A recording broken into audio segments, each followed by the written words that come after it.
Hey everyone, welcome back to Crime Weekly News. I'm Derek Levasseur. And I'm Stephanie Harlow. Okay, so a few months ago, we covered the disturbing case involving rising R&B artist David Anthony Burke, better known as David, and the disappearance of 15-year-old Celeste Rivas Hernandez from Riverside County, California. Celeste vanished in April of 2024 when she was just 13, and over time, online chatter began linking her to Burke, a singer whose breakout hits like Romantic Homicide and Here With Me had made him one of the biggest viral artists in the last few years. Those rumors took a horrifying turn in September of 2025 when Celeste's remains were discovered inside an abandoned Tesla registered to Burke. Speculation was that the body had been in the vehicle for an extended period of time, and although the cause of death hasn't been officially released, authorities were treating it as a homicide. Since then, Burke has canceled his world tour, suspended upcoming releases, and become the focus of an active death investigation. As we learned in our first video, there were already unsettling connections between the two, from matching tattoos and online interactions to song lyrics and videos that many fans now view in a darker light. Today, we have some updates in the case, and I'll be honest with you, I do not know them yet. Stephanie started to tell me before we hit record, and we're like, oh, well, okay, let's just hold on. Let's just go through it. Let's do it live, and we'll see where it goes. Yeah, I can't wait to talk to you about this because we have a few questions answered that we had in the last video because we didn't have all the information then. There's been a lot coming out. So I'm going to kind of talk about what we know and then what we're finding out as we gradually go through this episode. Okay, so we know a decomposing body was found inside a Tesla belonging to the musician David Anthony Burke at an impound lot in the Hollywood Hills on September 8th, 2025. We also know that the Tesla was brought to the impound lot after someone reported it abandoned. Okay, and this seems to have some mystery around it because nobody really knows who called in. There was neighbors in the area that I guess had noticed the car there, but we don't know who called it in and said that the car was abandoned. And so the police were called after workers at the impound lot reported a strong odor coming from the Tesla. It has since been confirmed that this specific Tesla was never reported stolen. Now, this is something that you and I were curious about when we first talked about this case, remember? Mm-hmm. In fact, I think we said something along the lines of, if the Tesla was reported stolen, it's going to really indicate where we're leaning, okay? If the Tesla was not reported stolen, then we might have some questions about whether or not Burke is potentially guilty here, right? Agreed. You'd think if your Tesla just was gone, you might, want to know where it went. Now, there's some tricky timelines here that we're going to talk about in a second, which may indicate he didn't know it was stolen because he wasn't there, but hold on, I'll get there. Well, let's not skate over that though real quick, right? Just before you give me any more details, it's pretty self-explanatory here, right? The vehicle belongs to Burke. For most of us, that's a huge red flag. And I think it's fair to say, listen, you should know where your car is at all times. But we do have to take it in the context of, unfortunately, we're not R&B artists or rappers or actors where I don't know his financial situation, but I will say on paper, it sounds like he was doing pretty well. Mm-hmm. So is it possible he has multiple vehicles and he's unaware where they are at all times? Yes. So I know last time we talked, I did say, oh, that's a huge thing. And I still think it is because, listen, he's not Drake, right? I don't know how many cars he has, but I'd like to think he knows where his cars are. Is Drake even Drake anymore? Listen, we ain't trying to get canceled here. Drake is still Drake. You don't want that smoke. Are we going there? I mean, Drake is Drake. They're not like us, man. Oh, no. Wow. Well played. Okay. If we're talking about 15-year-old girls and Drake, then. No, I'm with you. Okay, I got you. I'm not going to win this battle. You mean like he's not Drake, but he is a millionaire. He should know where his cars are. He might have lots of cars. He also, we know, has lots of residences. This is not his only residence, and he's renting this place. He doesn't even own it. Okay? So I just wanted to give him a little grace there where it's like, it's not like you or I where we have our car, and if my truck's not outside my window when I wake up in the morning, I'm going to have questions. He probably has multiple vehicles, and I know he has different people staying there where people are borrowing the car. So allegedly, there is some leeway there, but still to me, even with all that being said, I'd like to think that he would know at some point his truck was missing because I believe, don't hold me to this, it was a Cybertruck. I don't know. I've heard some people, maybe it was in our comments, saying it was a Cybertruck. If I'm wrong, I apologize. Do Cybertrucks have trunks in the front as well? They do. They have here's the thing. They have a much bigger frunk. Well, that would make sense. Exactly. It's basically the whole engine bay. So I saw pictures of the car. So we're going to talk about it, but there's a PI. The owner of the house that David Burke was renting was like, I want to know what the hell happened here. Did my house have anything to do with it? And hired Steve Fisher. Steve Fisher is actually the same PI that figured out where Hannah Kobayashi was. So he's in a lot of the California kind of cases as a PI, and he was hired, and he took pictures or saw pictures of the car and kind of showed how much dust was on it. Like it had been there and not moved for a while. It didn't look like a Cybertruck, but I'm also not super up to date on what Teslas look like. I try not to be. So I have a picture of it up right now. We'll throw it in here. It's readily available. It is not a Cybertruck. I would say it's one of those Ys or the X's, I think. I'm trying to get a closer of it here, but no, it is one of their like SUV type vehicles. It is not the Cybertruck, but it still does have a frunk, a larger frunk than the sedans would have. So it is definitely not a Cybertruck. Can we not say frunk anymore? Just front trunk. Listen, we got to come up with a better word for it. I completely agree. So that is bad. A crime as well. It just, frunk. All right, so what we do know is it's a black Tesla with Texas plates. It was registered under Burke's name. And so you could say it's registered under his name. Maybe he lets his staff drive it. According to sources, people in the area who live there, that vehicle was seen parked in front of Burke's Hollywood Hills home often. So he's renting the place and it's parked in front of that house often. Now, we also know that Celeste's body was discovered inside a bag in the Tesla's front trunk, the frunk.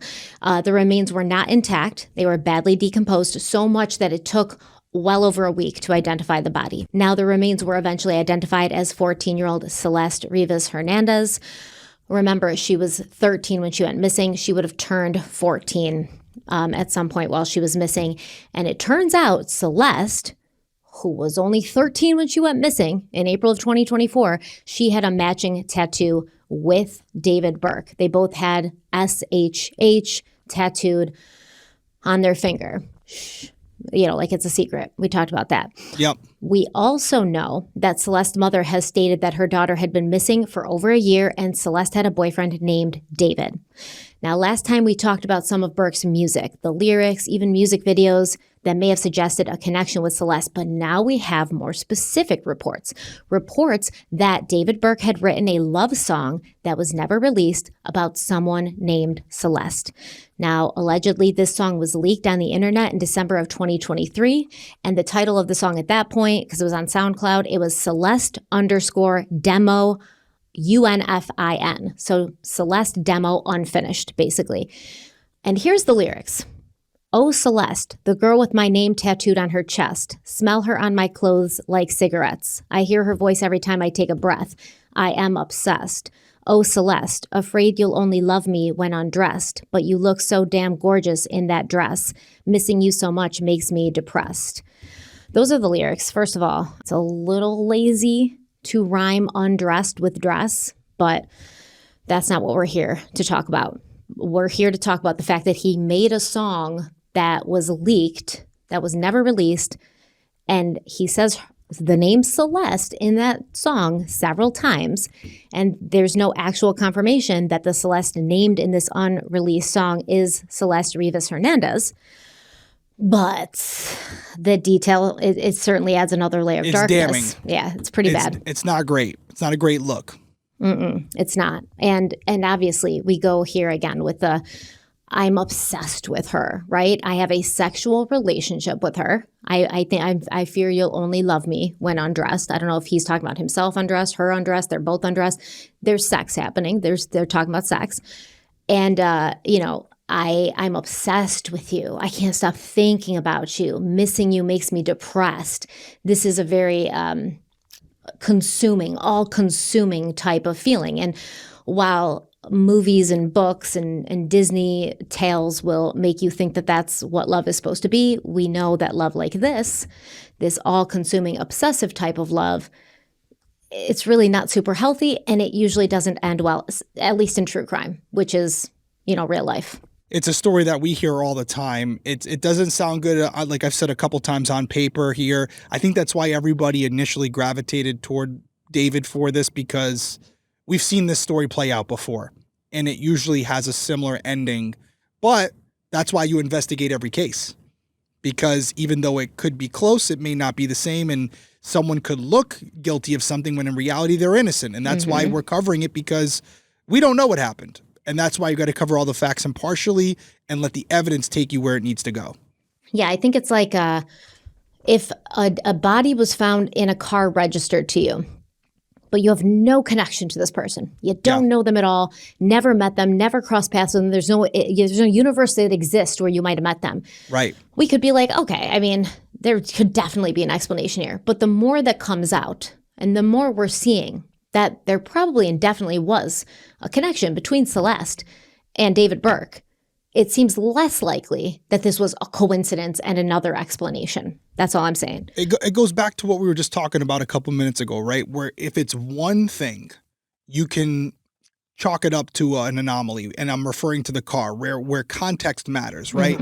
For this person, their life is much different than ours. They may have multiple cars, a lot of people driving multiple employees, It happens. However, like you just laid out perfectly, when you have this other factor where not only is it your vehicle, which we've given you an out on, now we've also have this evidence where you knew this person and they happen to be found in your car. Dead. It's okay to believe that maybe you didn't know where your car is, but to think that you didn't know where your car is and the person that, based on the lyrics in your own songs, you appear to have had a relationship with, that now you got 2 strikes against you.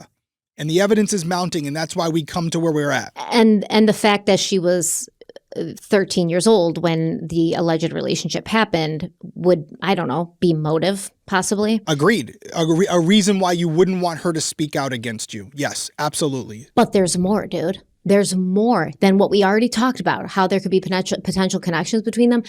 More has come out, okay? So in late September, police conducted a late-night raid at Burke's home in the Hollywood Hills, and it's a rental, remember. They seized multiple items, including a computer. Now, authorities have confirmed this home was being rented out by Burke's manager, Josh Marshall. So it doesn't even look like David Burke was the one renting it. It was Josh Marshall renting it for him from the guy who owns it. The guy who owns it, his name is out there. I just don't see the purpose in talking about it. He has nothing to do with this. So photos have surfaced that match photos from an online real estate listing for this address, including pictures of Burke in the home, dancing with the girl group Cat's Eye, in the kitchen with Benny Blanco, who's Selena Gomez's husband. So we kind of know that he definitely was residing here. It wasn't just a place he rented out and would sometimes be at. Like, he was there. And then according to the New York Post, after the raid, Burke broke his lease and moved out of the $4 million mansion that he was renting for $20,000 a month. Movers were spotted at the home just days after the LAPD raid. Now, private investigator Steve Fisher was hired by the owner of the home, and he's shared some details about what he personally claims he discovered inside the mansion. Fisher told ABC Eyewitness News that the owner of the home wants to, quote, understand exactly what may have happened and if his house played a role in any way, end quote. Fisher was allowed to investigate inside the home himself after the LAPD searched the property. When he went in, Steve Fisher claims he discovered some things that he believed could be used to get rid of someone, telling Court TV, quote, it's not a crime to think about doing certain things, but we found some things that had been delivered to the house that just don't belong there, don't belong in any type of environment like that. They're things you could use to get rid of a person if you wanted to. People say, oh, it's got to be tools and stuff. It's beyond that. It's really sadistic stuff, end quote. He hasn't specifically said what he found, but in one interview, he said something like farm equipment. Farm equipment, which when he says, yeah, it's stuff that's delivered to the house that really has no business being there. It's like, yeah, you're at a, $4 million mansion in the Hollywood Hills. You're not in rural Alabama. What the hell do you need this farm equipment for? What do you need these things for? So that's interesting. Additionally, using neighborhood surveillance videos and digital evidence, Fisher believes he's established a timeline around Burke's Tesla. Fisher said that starting in May, the car was parked in a few different spots around the neighborhood. And then on July 29th, it was left in its final spot on Bluebird Avenue. Now, this is where it was parked when the police towed it. So this happened to be right before, or possibly even the same day, that David Burke and his team left on a tour bus for his tour. Because remember, he went on tour. So people could say, well, he went on tour. How would he know that his car was missing? How would he be able to report it missing? Well, the fact of the matter is it wasn't missing, because if he or somebody that worked for him parked the car where it was on Bluebird Avenue, where it was discovered and towed by the police to the impound lot, and that happened the day of or right before he left for his tour, then he would have known where he parked the car, which means it was never missing, which means David Burke or someone he knows was well aware of what was in that car when it was parked on Bluebird Avenue. Am I wrong? Yeah, that's the problem here for them, right? Like, they would have known that this car was missing before they went on that tour, as you're basically laying out here. That's the issue, where you could make a better argument for them if this all happened while David was on tour. Hey, listen, can't be in two places at once. This is why he has a team of people, a lot of moving parts. Maybe it just slipped through the cracks as far as David's concerned. But like you just said, having all this happen, having that car be stolen and then moved to its final position before the tour ever started, that's not good. Right. So in my opinion, it never was stolen, because it's not like David and his team went on tour and the Tesla was parked in front of his Hollywood Hills home. And then while they were gone, somebody took the car, went on a joyride with it, took Celeste from wherever she'd been missing for a year, and then left her body in the car on Bluebird Avenue. No, that car was moved to Bluebird Avenue before they left for the tour. So either A, they knew it was gone and didn't report it missing, which why? Or B, David or someone on his team moved the car there, which is why they didn't report it missing. I agree. Okay. I agree. So we have a lot more to talk about. Let's take a quick break. We'll be right back. This episode of Crime Weekly News is brought to you by Wild Grain. And if you've been here for a while, you know I love talking about this one. In fact, I just got my Wild Grain box for this month, this afternoon. Love Wild Grain. It's so fun for me to open the box. I know what I ordered, but I like to see it. So Wild Grain is the first bake from frozen subscription box for artisanal breads, seasonal pastries, and fresh pastas. Everything bakes in 25 minutes or less, which is perfect for busy weeks, or honestly, which is even better, lazy weekends. Exactly right. This is my kind of baking. Basically, open the oven, close the oven, and boom, you look like a pro. That's what I like. And that's the thing. Wild Grain makes you look like you've been kneading dough all morning, but there's no prep, no mess, and everything smells incredible. Like, I love popping in a batch of croissants on a Sunday morning with some of the amazing French butter that they send to. Mm-hmm. Wild Grain's ingredients are simple, real, and they use a slow fermentation process, which actually makes the bread easier to digest and richer in nutrients and antioxidants. Yeah, so it's not just easier, it's also better for you. I know for me, I got my bagels, I got my breads, I got my croissants. You know, I love my croissants. What did you get in your last box? All right, so this time I got the Tear and Share Cranberry Pecan Rolls. Amazing, right? So the Parmesan Herb Biscuits and these apple pie bites that I'm saving for Thanksgiving dessert. All I will say is I've had the cranberry rolls before. They are so good. That's why I ordered them again. Sweet, tart, buttery. Just they pull apart. They're the kind of thing that people think you bought from a fancy bakery. I'm going to be honest with you. The way it sounds, I wouldn't be sharing those with anybody. I mean, that's fair, but it's great for hosting too. Okay, so if you have somebody over for brunch, or you want to bring something for a dinner, you can even buy certain items in bulk. I like to keep the pastas and biscuits stocked because they make dinner nights so easy. Plus, it's an amazing gift idea. You can actually send someone a box or even an e-gift card, and it's the kind of thing that everyone actually uses and appreciates. Yeah, and let's be honest, who doesn't love carbs that show up right to your door? Come on. And Wild Grain keeps things interesting with seasonal and limited time products. Now they even have gluten-free and plant-based boxes, so there's truly something for everyone. Hit us with the deal. Okay, so for a limited time, Wild Grain is offering our listeners $30 off your first box, plus free croissants in every box when you go to wildgrain.com/crimeweekly to start your subscription. Free croissants. Full stop right there. That's enough of a reason to subscribe. I agree. And they're honestly some of the best croissants I've ever had. So go to wildgrain.com/crimeweekly or use use promo code CrimeWeekly at checkout and make your holidays and your dinners a whole lot easier and more delicious. Okay, we're back. So Steve Fisher, the PI, he also said that he found a Build-A-Bear certificate dated April 21st, 2024. So before I go on, you've got daughters. I'm sure you've been to Build-A-Bear before. Oh, yeah. Okay, so what's on a Build-A-Bear certificate? Do you remember? Oh, God, that's like the worst question. I have no clue what's on it. It's like, here's their name, when were they created, or were their birth date, who owns them, I believe. So it's usually like, what are you going to name the bear? You got to give the bear a name, and it'll say the date that you made it, and that'll be the bear's birth date, right? So this Build-A-Bear certificate was dated April 21st, 2024. This was 16 days after Celeste was reported missing. The bear's name was Esmeralda. Now, that just happens to be the same name as Celeste's cousin. And on that same day, April 21st, 2024, Burke posted some TikTok videos where he's riding a roller coaster at a Six Flags amusement park. And at that Six Flags amusement park is a Build-A-Bear where that bear was made. So it's the same day you got a Build-A-Bear certificate, April 21st, 2024. Burke's at the Six Flags where that Build-A-Bear was made. And that's interesting. Combine that with everything else we know. And there's the more. Song lyrics, the car. So, and also, this is 16 days after Celeste is reported missing. Now, remember, she was reported missing once. She was brought back home. She's reported missing again in April of 2024. She does not come back home. And then a year later, her body's found.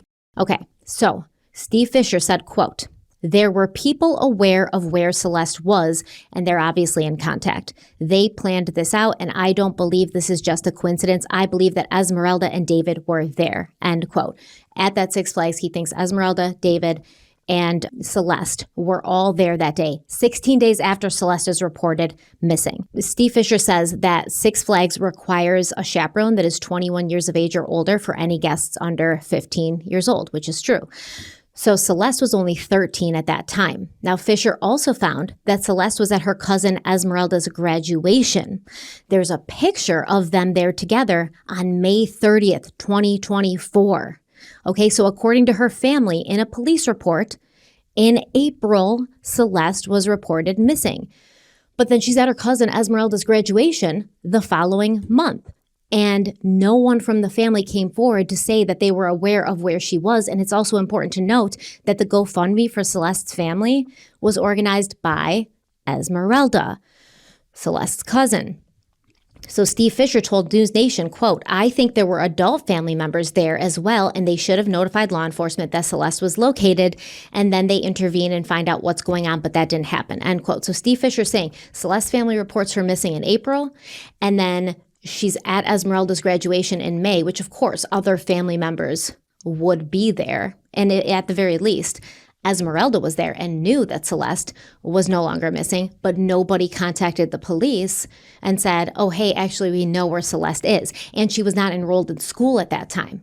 So Steve Fisher seems to think that some family members of Celeste knew she wasn't missing, at least in May at the graduation, and nobody intervened and said, where are you living? Why aren't you in school? Or they knew where she was living, or they knew who she was with, and nobody has said anything. And I don't want to accuse anybody of this, but I remember the last time we talked about this case, and it was a while ago, I had said is a big part of this, and I wasn't trying to blame anybody or anything like that. But ultimately, in my experience, and it's anecdotal, there are a lot of cases where parents will come in to report their child missing. And usually the setup to this is not, oh, we have no clue where they are. It's, hey, we know they were with this person and we were okay with it at first, but now we want them to come home, or something changed and it's not the same, or their behavior has shifted since being with this person. Now we want to enforce our parental rights to get them to come back home. And so I'll start to look into it. And what I find is that just like this case, it's usually the daughter will be 14, 15 years old and the boyfriend's 16 and right on the edge. It's not anything criminal, but still for me personally, Not acceptable as far as I'm concerned. My 14, 15-year-old daughter That would not be okay living for with your her boyfriend. daughter. Exactly. Not happening. Again, to each their own. And so now they want us to enforce it. But leading up to it, to your point, to get there, they're aware of that she's okay and where she is. Or in these cases, they're not pushing the issue right now. I mean, they may not be aware that she's okay, but they know she's no longer missing. It's not this mystery. We have no idea where she is. She was at Esmeralda's graduation. There's a picture of them together. Right. Yeah. So they know. And that's where I'm going with this, where they may have not been completely okay with it. Maybe they were. I don't know. But overall, it wasn't just a complete surprise to them that she was spending time with this particular person or this crew at minimum. Or somebody, yeah. Someone within the crew, right? So, and she's 13. She's not going to school, and she's living where? You may not know exactly where she's living, but you know she's not home, and she's not attending school, and she's 13. And that's why I think is important to emphasize here. When I'm talking about these cases that I've dealt with as a police officer, usually it's right on that edge, 15, 16. I can't remember a case, and maybe I've had one, I just don't remember it, but where the child was 11, 12, 13 years old, and they're staying with someone who's not their parent, not their relative, not allowed to be with this person. And so if that's what happened here, even though there's no paperwork, not saying anything that happened afterwards is justified or okay, but it's just a lesson that we can all learn from. And that's what I was trying to say last episode, which is let's take this tragedy and learn from it as parents, because these are the types of things that can happen when you take your finger off the pulse of what's going on around you. Yeah. So let's say that David, Celeste, and Esmeralda were all hanging out together in April at Six Flags making Build-A-Bears. The Build-A-Bear certificate was found in David's home. Okay. Did he go to Six Flags with just Esmeralda? If so, why is Esmeralda not saying that so there's definitely a connection there. Or did he just make a Build-A-Bear by himself and name it Esmeralda randomly? No. A grown-ass man is not making a Build-A-Bear and naming it Esmeralda randomly. That's a little girl thing to do. It feels like Celeste made that Build-A-Bear. That would be my guess. Yep, named it after her cousin, and that's why that Build-A-Bear certificate was in David's house. Where's the bear, David? Where's the bear? Okay, you didn't make that bear. And listen, if you're a grown man and you want to go and make a Build-A-Bear, all power to you. I do it too. But it would be weird if somebody that I sort of knew turned up dead, and then it turned out I made a Build-A-Bear that had their cousin's name, and I'm pretending I don't even know who this person is. So that's all I'm saying. Grown men, absolutely, you can make Build-A-Bears. I encourage you to do so. No judgment. I'm not making one, which is probably a surprise to none of you. Why would you not make one? They're awesome. They have all different kinds. I think everybody, listen, it's cool, just not my thing. They have Batman. I think they have Batman outfits for Build-A-Bears, Derek. You love Batman. Okay. I'd rather buy the Batman costume for myself. I'm going to make you a Build-A-Bear now. Okay. But anyways, it's weird. And it gets worse, okay? Because as it turns out, there is some evidence that Celeste and Esmeralda were in Las Vegas on October 28th, 2023, the same day that David Burke was in Vegas watching SZA perform. So he posts pictures in Vegas on that day. And then Celeste and Esmeralda are in Vegas at Caesar's Palace, and Celeste's mother had posted those pictures of Celeste and her cousin in Vegas after Celeste was found dead, and then she deleted them. So it's all very weird. It was also revealed that David Burke made some changes in the ownership of one of his Texas homes, with records showing he transferred a home he owned in Houston to his mother's name on September 23rd, about 2 weeks after the discovery of the decomposing body in his Tesla, which to me says, I might get arrested, and I want my assets to not be in my name when that happens. We had talked about that as well. I think I might get arrested. If you're completely innocent and there's nothing that will tie you to this girl personally, you can't, the sad that this girl was found in my Tesla, somebody else did this. You will not find a personal connection between me and this girl anywhere. I don't care how hard or how long or how deep you dig.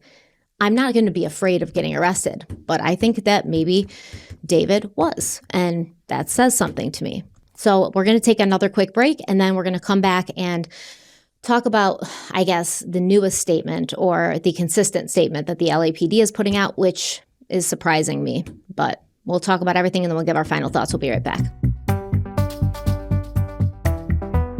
So, this time of year, my skin just gives up. It goes into hibernation. Between the cold air, holiday stress, and all of the travel, I always feel dry and dull, and I look dry and dull, which is why I have been sticking with OneSkin. Yeah, I was going to say too, you've mentioned this one before. That's the stuff with the special peptide, right? Exactly. It's their patented OS1 peptide. It's the first ingredient proven to actually target what they call sentient cells. Basically, the cells responsible for wrinkles, loss of elasticity, all those signs of aging that we don't want. And it's backed by 5 clinical studies, so it's not just hype. Okay, so let's just put it out there. This is science, not snake oil. Exactly. And what I love is that OneSkin was founded by an all-woman team of longevity scientists, PhDs in skin regeneration and tissue engineering, so they really know what they're doing.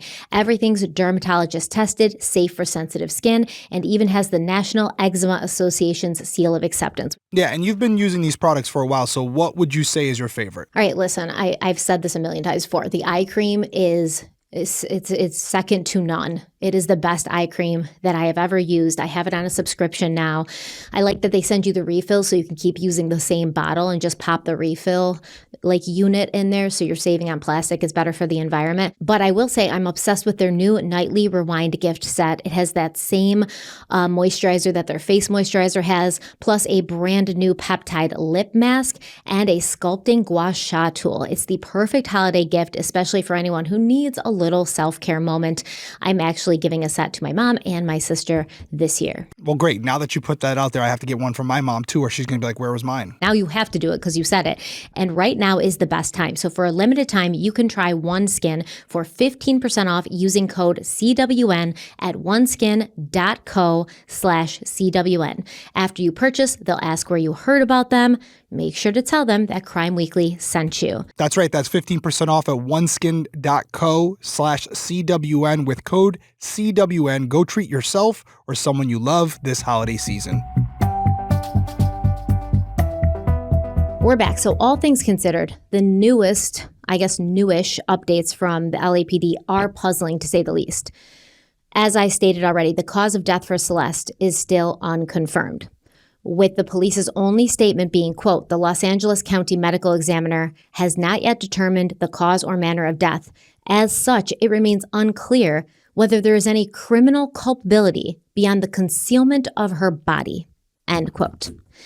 Additionally, the LA County DA's office was asked, hey, has this case been presented to you? And I think maybe as in is there going to be a grand jury? Have there been any movements on, there's suspects or arrests going to be made? And the DA's office has said, no, this case has not been presented to their office for their consideration.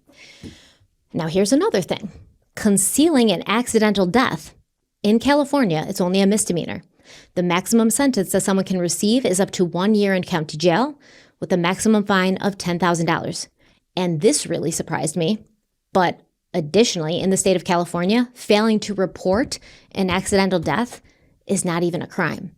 It's not even a crime. So I think what the police might be trying to say, even though according to them, the autopsy and the tox results aren't even close to being completed. So why would they even be kind of going down this path? But I think what they're trying to say is she could have accidentally passed away. And I guess David or someone he knows who had access to his vehicle concealed her death. So the most that he could be looking at is concealment or moving and concealing a corpse. And if she accidentally died, which at this point, how would you accidentally die as a 13-year-old except for an overdose of some kind, right? Some sort of substance-related issue. And then if they didn't report it, if David or somebody who worked for him or with him knew of it and didn't report it, that's not even a crime in California. But would that change considering that Celeste was a minor, 13 years old? If you provided her the drugs, which she used and overdosed, wouldn't that be still a criminal issue? It feels like they're kind of, either they are just not saying, they're building a huge case against him and they're just not saying anything, or they're kind of going easy on him at this point. What do you think? I think it's going to come down to the autopsy, which, as you stated, has not been released yet. We do not know the cause or manner of death. They don't know it either. It hasn't been completed, which is crazy to me because it's been months. It hasn't been completed, but, this is just speculation on my part, the body's probably been examined already. The report isn't completed. And so I would imagine, especially with the high profile of this case, how many people are talking about it, there has been an off-record conversation with the pathologist and law enforcement to say, this is where my report is heading. Is it going to be accidental? Is it going to be undetermined, right? Both of those wouldn't allow for a murder charge. You couldn't charge someone with a homicide if the autopsy report comes back and says anything but homicide. So that's the issue here. And based on the decomposition of her body, I'm really hoping it's not undetermined because of the condition of the body, where the pathologist isn't able to determine the exact cause or manner of death because of the condition of the body. That would be an absolute tragedy. But you talked about a lot there, and this is just one element of it. I see you looking at me like you have something to say. So before you forget it, and before I continue, what do you got? I mean, I just feel like this is common sense. She's a 13-year-old girl. She goes missing. There's evidence that they knew each other. She legally should not have been in his presence at all. And if she was doing any kind of drugs or narcotics or anything that could have led to her quote unquote accidental death in his presence or even under his care, he still should be legally and criminally culpable for that. She was a 13-year-old girl. We're not talking about a 23-year-old, a 25-year-old, a 30-year-old. We're talking about a 13-year-old girl who was reported missing. So just being in the company of a 13-year-old girl who's reported missing, and then she ends up dead and in the front trunk of your Tesla, and then the car's parked and you go off on tour. What am I missing here? No, I'm with you. I'm not going to disagree with you. And I don't think you need something black and white or a photograph of them together before this incident to charge them. Listen, people have been charged with the same crime for a lot less. You let a jury decide. So for me, I'm with you. And I think there's enough smoke here to say that there's a fire, but that's just you and I. We don't have all the inner workings, all the details, all the hurdles or hiccups that might be going on behind the scenes with this case, where maybe there's a dynamic here. I'm just throwing it out there. Again, nothing to suggest this. But what if we find that there's a dynamic here that Celeste had been hanging out with another member of David's crew that wasn't him? Maybe there was a previous relationship with David, and now she's hanging out with someone else who's at that house. And he's writing songs about a girl, Celeste, who he's obsessed with. That would just make more sense that he killed her because now he's mad because she's dating one of his friends. Possible. But because here's the other thing. And I don't think you've addressed this at all, and I don't know if he has, but has David made a public statement at all about it? No. And he hired a very high-powered, aggressive defense attorney. I have no issue with the attorney. That's the dynamic I think we're talking about, is his attorney is probably like, you don't have access to my client. I have no issue with the attorney. What I do I take issue with, and some of you may not agree with me, if I'm David and I'm not involved, and I know I'm not involved, I'm putting out something where I'm letting my fans know that I am not responsible for this girl's death, that this is someone, if he doesn't know her, if that's what he's going with, come out and say it. But that's the problem here, because he can't. He can't, because I think he definitely did know her.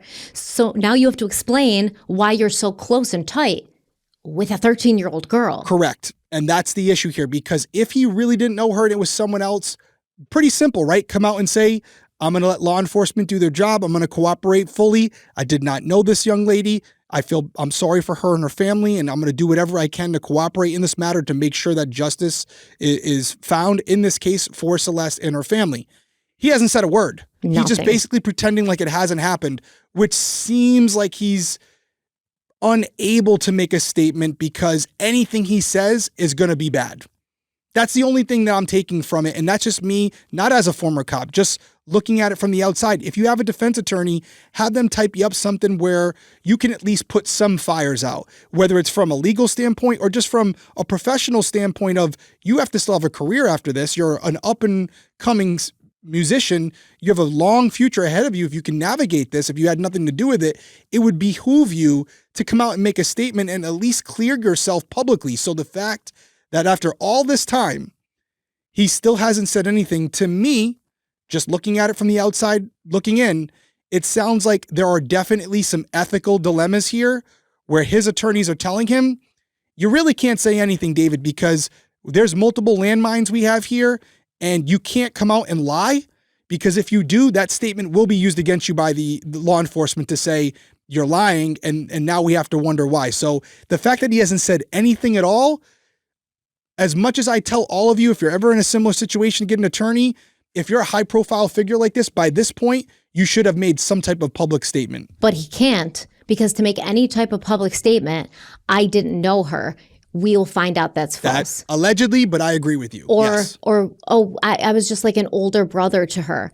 We would find out that was false. There was 1,000 people, 1,000 people in his Discord who, if you ask any one of them, they knew of her presence in his life. They kind of thought it was weird. Mm-hmm. And this was a well-known thing before she went missing. This is very, and the fact that nobody's really doing anything, and it breaks my heart for her, because I'm sorry for her family's loss, but they failed her too. I agree. I said that last episode. And it may be that it comes out that they knew very well she was living with her much older boyfriend, and they just didn't do anything about it. Was okay with it because he had money, big future. Maybe they're thinking, oh, this could be a good thing for her. I don't know, but she's 13, man. Yeah. Yeah. So too many people seem to kind of know she was falling between the cracks and didn't really do anything about it. And I think we need to hear from her cousin Esmeralda, because Esmeralda, if you were not at Six Flags with Celeste and David, then let us know. Esmeralda, if Celeste was at your graduation and you took a picture with her, let us know why you or any of your family members did not clear that up for the police, or go to the police and say, hey, this little girl was missing. She showed up at my graduation, but we don't know where she's living, and we don't know if she's safe. So can you please look into this for us? No, I agree with everything you're saying. And to get back to the final thing you said, because we've talked about a lot, potential charges here where you could be looking at an outcome where there's some charges brought against, whether it's David or members of his crew, where there was a quote unquote accidental death in the house. They got spooked. They didn't want to report it. So they dumped the body in a nearby location thinking, okay, eventually it'll be found, but at least it won't be inside the home. So less culpability, which is obviously super stupid. But that's interesting, because if you really think about it, if the pathologist comes out and says, this is undetermined, I can't figure out what happened to her, could be a homicide, could be an accidental death, could be anything. Doesn't matter if anybody, David or anybody that lived with him or worked for him, knew that she died and then just got rid of her body. And then maybe they even knew, oh, hey, not reporting an accidental death isn't a crime in California, so I'm covered. And by the time anybody discovers her, she'll be so decomposed, they won't be able to figure out how she actually died. Well, didn't you say it's a year? It could be a year for failing to report? No, nothing for failing to report. A year for moving the body or trying to disclose, trying to hide the body. But either way, a year is better than life in prison. Let's say something did happen to her intentionally. They leave the body, it sits there, it decomposes. Now they know the worst thing that can happen is this 1-year charge. He has a member of his crew say, yep, it was me. I did it. I'm taking the fall. They take the fall. They do a year in prison, maybe 8 months total after good behavior. And they're back in their member of his crew for life because now they did a bid for him. Again, all hypothetical, all allegedly. That's the maximum, a year. That's the maximum. And or a $10,000 fine. So if it is anything involved with David and his high-profile attorney, we know he's not doing no year. And we know $10,000 is chump change for him. Nothing. It's so nothing. My problem is, though, if that came to light that he knew her and was in her presence and maybe even provided her drugs, are we going to now go back and be like, okay, what is this grown man doing with a 13-year-old girl? And can there be charges or some sort of punishment for that, even if you can't prove that he actively had a hand in her death? Because there needs to be something happening here. I couldn't agree more. I couldn't agree more. As of right now, he'd be 20 years old now? at this point. I think, older. Yeah, he was born in 2000. God, it's so funny. He was born in 2005. So his birthday was 3/28/2005. So he's 20 years old. That's 20, crazy to think. Yeah, 20 or 21. Yeah. Yeah, right now he'd be 20. Okay. Right now he'd be 20. But at minimum, I'm not a fan of the guy. I don't think people should support him. People are canceled for much less. Regardless, if there's any proof that David was having any type of relationship with this girl, even if it was quote unquote as friends, no, hard pass. There's better people to support.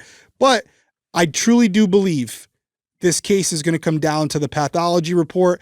I am concerned, Stephanie, if I'm being honest with you. It normally doesn't take this long. And the fact that we haven't had something come out yet where they say, yep, cause of death, manner of death, blunt force trauma, strangulation, whatever it might be. The fact that they haven't said that yet, it could be them just keeping it close to the vest.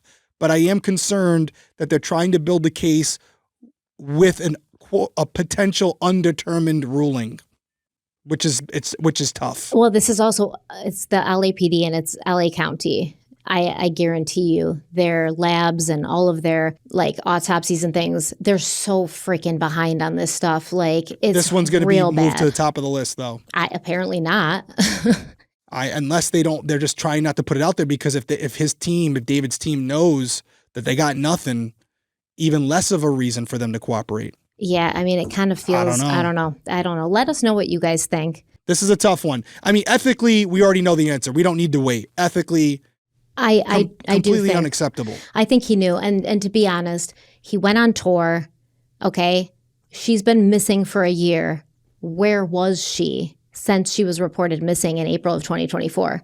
Where was she that whole time? She had to have been living somewhere. She had to have been with someone. And if we find out it was him, I think that's a crime in itself, because how would a 13 or a 14-year-old girl accidentally die? She didn't have a heart attack, right? Could have been using a lot of drugs. They could have been doing a lot. But where is she getting the drugs? From him. Oh, no doubt. From him and his crew. So therefore, you should be still liable for her death. That's not an accidental death if a grown-ass man provides a 13-year-old girl with drugs. Could have been drinking, could have been on drugs, could have took a bad fall. Yeah, something needs to happen here, because I'm not resting easy with this at all. No, it's all about precedent too. I mean, what kind of example are we setting? Exactly. And it feels like nobody cares. Hey, if you kill someone, hide the body really good, let enough time pass, and you get if you're in California, you get less than a year. What the hell is going on with California? What are we doing? What the hell is going on with California? A 13-year-old girl can die in your house, if that's what happened, or in your presence, and you don't have to report it, and nothing will happen to you? That's bad. What is that, California? Get your shit together. I don't know what's going on there. But yeah, that's all we have. Yeah, listen, let us know what you guys think in the comments below. This is a big case for the reasons we're saying right now. Loss of a young girl, a lot going on here, a lot we can learn from. You have someone who's in a position of a little bit of power, who's kind of flexing their muscles with their wallet. And if this was anybody else, they would have probably given a statement by now. But because he has these high-profile attorneys working for him, they're basically saying, hey, we're looking at all the specifics. Be honest with us. Yeah, based on what you're telling us, you can't say anything, because from a legal perspective and just from a career perspective, any comment you make right now is not going to be accepted well. So you're just better off staying quiet. He didn't even make a statement like or maybe he did, maybe saying I'm letting my attorneys work this one out. I don't know. I don't think he said anything. Doesn't look great. No problem with the attorney, but to not make up, if you're not involved with anything and you're just completely getting tied up into something that you have no involvement, come out and say that. There's no reason to worry, because if that's the truth, you should have nothing to sweat then. If that's how it's going to work out, come out and say, I am innocent of everything that's being reported. It doesn't look great. I'm cooperating with authorities. I'll be available and in touch with you guys with an update as soon as I can, but for reasons that are above my control right now, I gotta just stay quiet. But trust me, I'm not involved in this in any way, shape, or form. Yeah. He has not said that. No, I don't like this at all, guys. I don't like it at all. Let us know what you guys think. Comment down below if you're watching on YouTube. You can leave a comment or review on Apple Podcasts, Spotify, whatever platform you're using. There's comments and reviews in there where you can talk about it. We read those comments. We respond to them. We also potentially use them in future episodes. So let us know what you think. We're going to be back later this week with the BTK series that we're doing. It's going to be part number 3. So until then, everyone stay safe out there. We'll see you later this week. Have a good night.